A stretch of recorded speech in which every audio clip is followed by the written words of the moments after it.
just gonna, so we're gonna trace it with a pencil like this, and I'm gonna put this on your assignment. So we have this. You can flip it to make it look a little different. You can make it go off the page or stay on the page.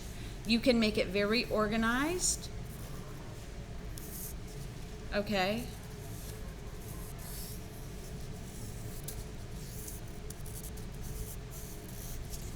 So you'll trace it about 5 times, leave big spaces in between. Okay, here I'm gonna go a little off the page.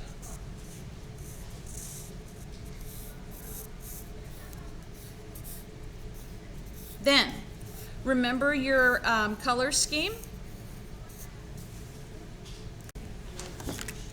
Oh shoot. Okay, so I'm going to wake up my watercolor. Let's say I take this really pretty purple.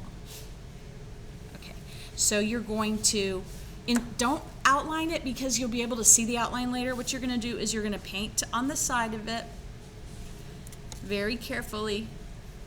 It does not have to be dark. It can be a little darker than this. You're gonna paint the entire background, but like I said, never again are you going to paint the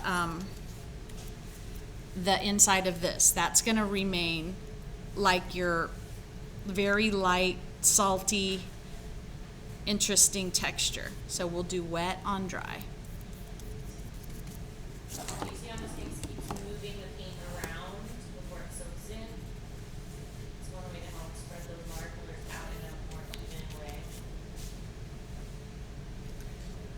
We want it to be dark. We're going to get darker and darker every layer that we paint, and we're going to paint about 5 layers.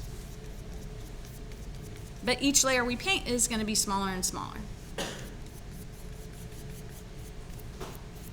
One thing I do not want you to do, I don't want you to paint over and over in the same spot. That'll make a wet part on the paper, and it'll make little balls come on the paper. It'll be bad for the paper. So paint it, but don't go crazy with it, okay? Try to be very nice and neat. No weird outlining. It should be very even. Okay?